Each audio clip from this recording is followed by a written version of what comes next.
I started to have a lot of symptoms that were big major signs that something was really wrong with me. Then I started to get a pain in the left hand side of my neck, and a lump popped up in the left hand side of my neck, and I flagged it up with the club doctor, and he immediately sent me away to a specialist. He said, "Do you want the good news or the bad news?" And I said, "Well, give me the bad news." He said, "You've got cancer." But then he followed it up with, "You can forget football." And I said, "So tell me what the good news is." Hi, I'm Joe Thompson, and this is my journey.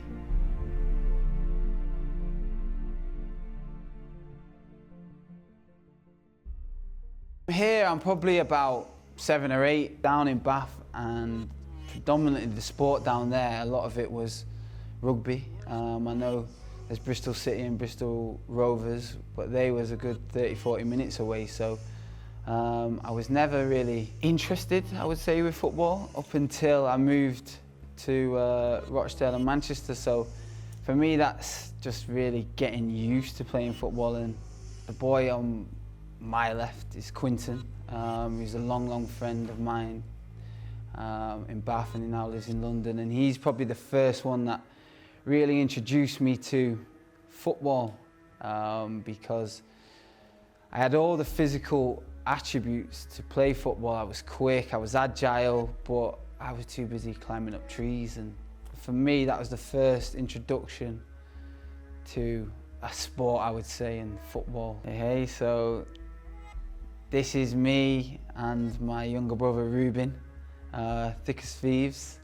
Pictures taken in my auntie's garden, and that was basically, it was home initially when I moved to Rochdale. Unfortunately for both of us, my mum got put on a psychiatric ward, a nervous breakdown, diagnosed with bipolar. We're obviously smiling and we're happy there and whatnot, but a lot's changed in our life, and I think my auntie was looking after us, and she had what I felt was a big back garden after living in a block of flats. It was like we were free in a way, room to burn off all this pent-up energy. For us, it was, moving up to Rochdale was tough in itself, because 2 mixed race boys moving to, again, another council estate, but also a different school, was tough. I remember it's probably the first time we encountered racism, whether it come from another classmate or whether it just come from a person on the street. So for us, growing up in Bath, which is very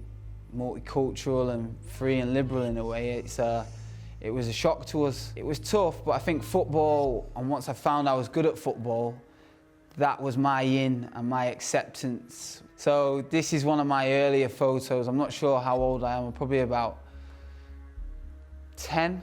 I know I signed for Man United after I was playing for the local team, and they put themselves forward for a 5-a-side team. And luckily for me, there was a scout called John Cutt, and said he fancied coming down for a 6 weeks trial. And after 3 weeks of trialling with him and trying to prove myself, they offered me I think it was a 2-year deal. I was like the kid that got the golden ticket. But I also know my mum was very reluctant to accept and for me to sign the contract, because let's face it, the likelihood of me making it through the academy from such a young age and becoming a professional footballer for the first team, it's very slim. A lot of us have gone on to play professional football, so this is the transition period where Manchester United then went and won the treble. The club in general became a massive global brand and a business, and we moved over to Carrington. I remember the deal with Nike was a massive thing, but it was a transition period for the club, and everything was shiny and new, and Carrington was amazing. I remember thinking, we're spoiled rotten here. Looking back at it now, I know Manchester United have taught me so much, one as a footballer, but also as a man. I remember they was really adamant about punctuality, not being late for training, discipline, sacrifice, and all the type of things that you need in order to be a professional footballer at any level. And they probably taught me the core values as a man and also as a footballer. So yeah, I got released from Manchester United when I was 15, nearly 16, so I had my GCSEs coming up. They released me because I was small and I was slight and I wasn't able to impose my game as such. In matches, I was fine in training, but I couldn't deliver the same performance in matches. And I remember thinking at the time, 15, 16, some kids had just shot up and become men. Beards had started to produce, but as you can see here, I'm still a baby. I'd started to grow, but I was a late developer, and I was struggling to deal with it. And I know my mum will vouch for me. It was a really tough time. I lost a lot of friends, but I got to see who was my friend for Joe Thompson, not for Joe Thompson, the footballer. And I remember my PE teacher at St Cuthbert's. He said to me after I'd been to Wigan and I turned up at a training session and the gates were closed, but yet no one had told me or my auntie, who took me to a lot of the training sessions because my mum didn't drive, that training was off. That was the tip of the iceberg. I'd lost my patience. Everything the teachers had said to me about make sure you focus on your exams and you're doing well in all your subjects, all of a sudden just hit me flush in the face. I didn't have anything. I'd been stripped as such of my identity. My GCSEs were coming up, so it was a time where I did have to adjust, but my PE teacher told me, why don't you go down to Rochdale? It's a stone's throw away from you. Go be a big fish in the small pond as such. This picture here is probably 6 weeks after I went down. I went down and I was under 16s and the coach was a guy called Chris. He was massive for me because he'd understood my journey as such in football so far. And he gave me everything and he filled my confidence back up. I remember thinking the pressures of being at Manchester United were massive, but I wanted to enjoy it again and be free. And not long after training with him a few times, they really wanted to sign me and he was enthusiastic. They had plans for me as such, and youth team manager at the time, Keith Hill, and he invited me down to play up a year and play with the youth team. And I managed to score on my debut for the youth team. And again, that sense of being accepted, and I felt like I was part of a team because all the older lads were buzzing. So yeah, we fast forward a little bit here. So I think this might be my first year as a pro. And he put me up front after I was having a bit of a shocker and a stinker at the start. And within 17 minutes, I'd scored a first half hat-trick. So it was a stroke of genius on his behalf. Very, very proud moment for me because I think about it now when not many professional footballers, whatever league you've played in, have got a hat-trick and a hat-trick in a professional game. I know my mum's still got the ball at home with all the signatures. It was a magical moment for me as a player, and I know it's a magical moment for my family, and it's something that's long-lasting and definitely a memory that I'll cherish forever. It's just a scene of carnage again. It's the first time Rochdale have been promoted for a long, long time. And for us, that was a journey I touched on before. We'd been beating the playoffs against Stockport at Wembley. The season after, we got beat in the semi-finals of the playoff against Gillingham over the two legs. So for that bunch of lads, it had been a frustrating couple of years, but we'd grown together, we'd grown at every hurdle as such, and we'd come up short the 2 years before, and we'd gone one better. We would have won the league that year if our squad was a little bit bigger, but circumstances dictate, and we had quite a small squad, quite a young squad. We were flying up until, I think, about Christmas time. I think the gaffer had done unbelievably well with the dynamics of the group. He got the right mixture of experience and youth, but it was literally pack mentality. We managed to get promoted automatically. And it was a big thing for the club. I remember the whole town was buzzing. Yeah, interesting. See, I got a bit of stick for this. After another 2 seasons at Rochdale, I'd stayed at Rochdale. We'd had a successful year in League One initially, and then Keith left the following season. So with everything, the club changed, new managers came in. I wanted to move on. Chantal had become pregnant, so we was expecting a child very soon. So I moved on to Tranmere. I wasn't sure who to be or what I should be because it was new to me. I'd been in a changing room where everyone knew who JT was. They knew my personality inside and out, and I struggled a little bit with the group and being the new kid.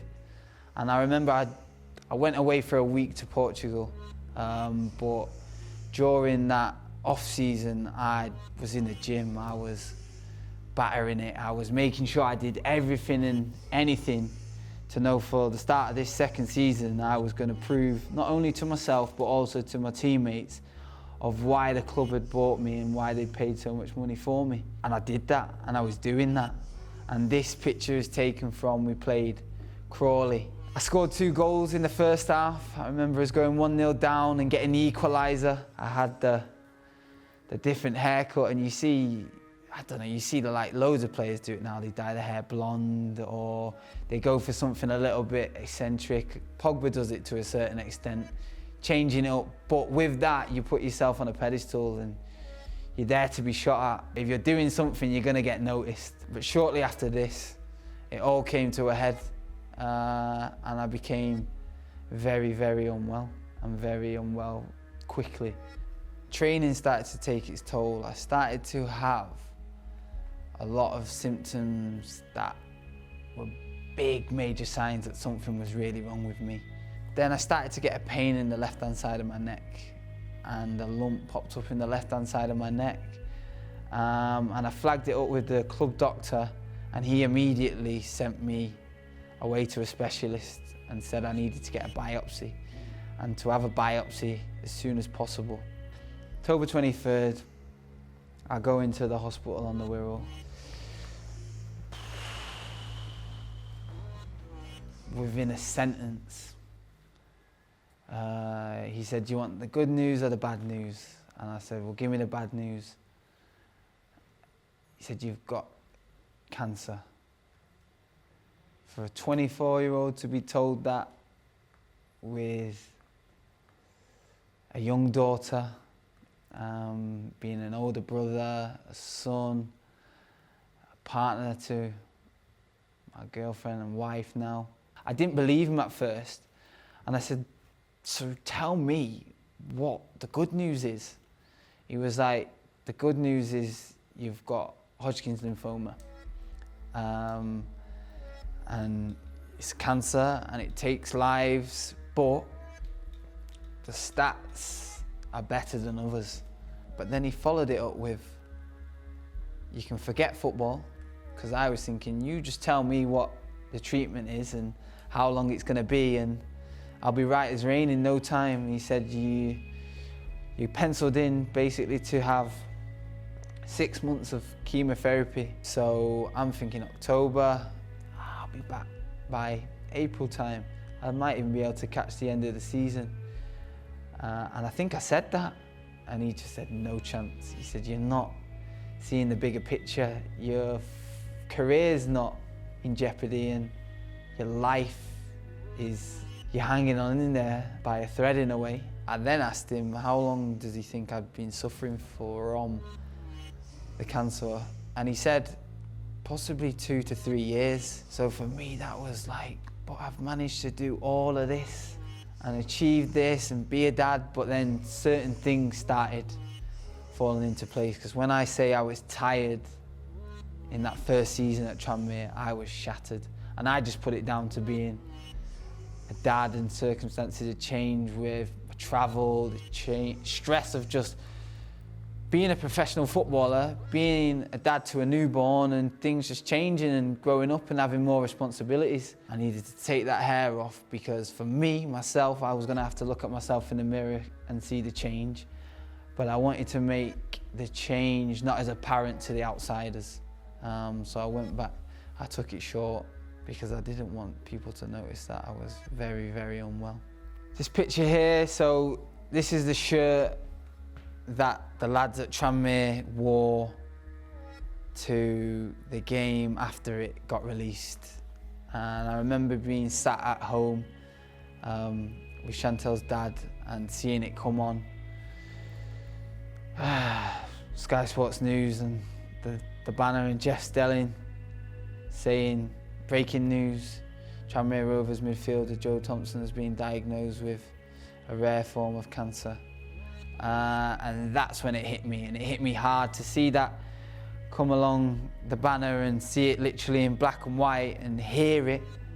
It was when all the feelings and emotions became real. And I spoke to one of my teammates, Max Power, and we came up with Grow for Joe. And it was teammates that I'd played with and also other footballers. Grow your hair for the remainder of the season, grow your beard for the remainder of the season. In acknowledgement of all the work that's going on regarding Bloodwise and cancer research and all the work that was getting done at the Christie's Hospital where I was receiving my treatment. It just snowballed. It kept me busy while I was at home in between treatments and had the energy to get back to messages. And I remember we made a band that people could buy, and I think we managed to raise £30,000 for Bloodwise and cancer research. So you can see the treatment has started to take its toll and effect. I'm washed out, I'm drained, puffy. You've got to remember though that that's not the cancer that's made me look like that. That's the treatment and the chemotherapy. My hair is very, very thin. I was also very mindful of keeping my eyebrows, because I think eyebrows tell a lot about a person and the way they're feeling and their initial reaction, but they're wearing thin now, and I think this is probably 4 or 5 months in. And like I say, the treatment has taken its toll, and I can see the pain in my eyes to a certain extent, and I'm trying to put on a brave face and a smile, and we all are. I can see here, I've still got like a bald head. I'm still yellow to a certain extent, looking a bit peaky and puffy in my face. Physically, I was still doing okay. I remember as soon as I got the all clear, it was like, right, well, I've got the all clear, what's Tranmere saying? They don't want me anymore, so what's my next port of call? I remember my agent, Lloydie, I loved everything about him. He had an infectious personality, he was always upbeat. My first goal was to be on the bench for the start of the season, and I did that. But here we have a picture of me out on loan. I did a month at Southport, and I spoke to the Southport manager, Paul Carden, and he said, look, I've played against you, and I think highly of you as a player, and I want to give you the opportunity to get back. I really struggled with both loans. I thought maybe, is this your football career over? Because if you can't hack it in the conference and you can't do it in League One and League Two, then you're gonna really have to start thinking about what you want to do with your life. I remember going the whole off-season, staying on top of my fitness. I was playing a few five-a-sides with the likes of Danny Simpson and Danny Drinkwater, and then I remember playing the five-a-side after playing with the lads, and as soon as I got home I was in agony, I was stiff, I was sore, and I ran a bath, and like you do, I was getting ready to get in a hot bath and try and piece myself together. The phone rang and it was Keith Curl. I'd never come across him in football except for him being an opposition manager. And he said to me, do you fancy coming up to training tomorrow? And I was like thinking, this is the worst possible time after I played five-a-side. And I said to him, can I not come up on Wednesday? And he said, you've got to be kidding me, mate. Like, I'm offering you a chance to come and prove yourself and earn a contract. You've got to be kidding me. And I looked over to Chantel and she was like, just go. Like, you have to go. Like, we have nothing else. So, got in the bath, tried to piece myself back together, packed a bag, got up early doors. By the time I folded myself out of the car, I felt like an absolute tin man. And this was the first time I met him. I got out of the car, he pulled up at the same time in the club training ground car park, and I was immediately drawn to him. I had the reins on, and he instilled confidence in me. He gave me and encouraged me to be confident in myself and in my body again. I got that taste for football again, and confidence, and playing in front of thousands of people and expressing yourself. And like I say, Keith Curl was an absolute legend and has played, I think he's played over 700 games, so I'm forever ever grateful for the opportunity he gave me. So after my wedding, like I say, I was jobless, I was on top of the world, but this recurring theme, there was a question mark of what I was going to do with football. I was mindful that I didn't want to taint or tarnish what I'd done at Rochdale the first time round. I got promoted with them. I'd left on good terms. They told me it wasn't like anything was bitter or sour. All the fans had been with me through the first lot of chemotherapy.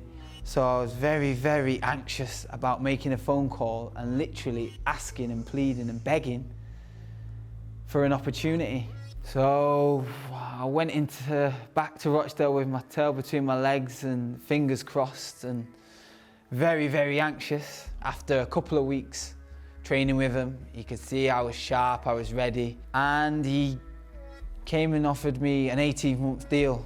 Everything was rosy. I was back on track. I was back playing League One with an ambition to play as high as possible. It got to around Christmas time. He gave me the call to come in on Christmas Eve, and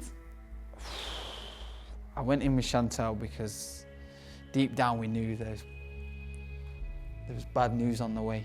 And he couldn't look me in the eye, and he said, I'm absolutely gutted. He'd been with me throughout, and he'd been my specialist, and we'd had frank conversations about life and about the probability of me getting back to football, and I was here, I'd done it, I'd achieved everything.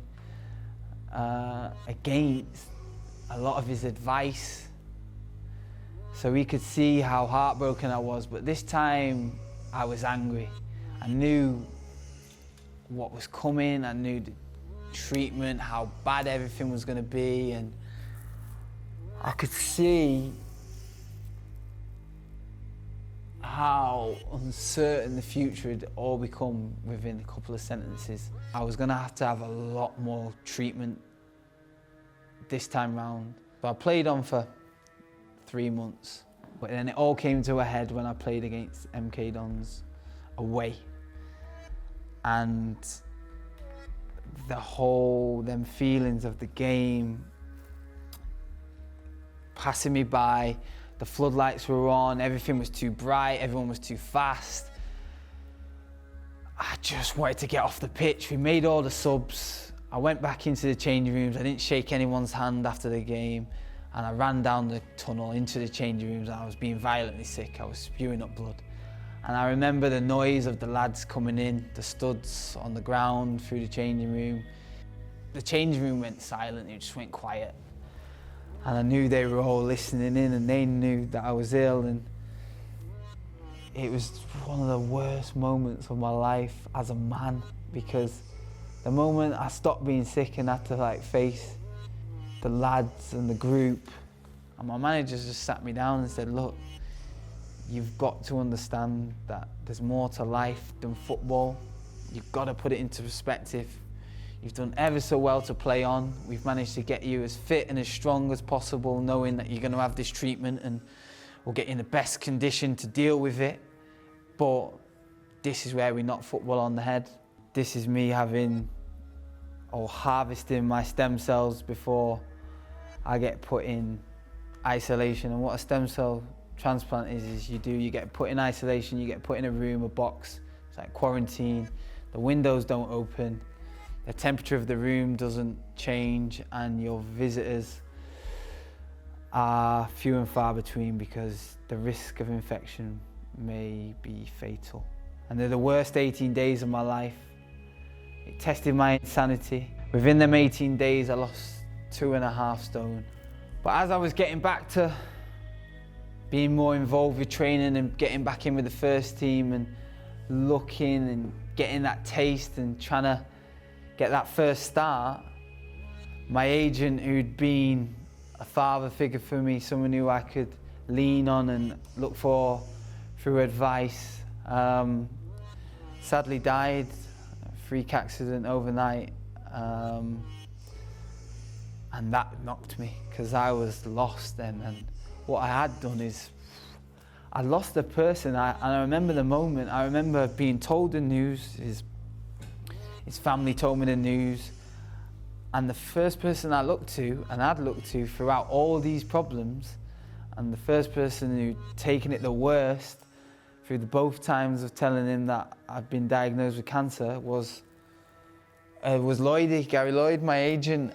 And I remember they told me, and I went in my phone book and I literally went to his name, and I remember thinking, you can't ring him, Joe, he's not going to help you because he's gone. Like, I was totally lost.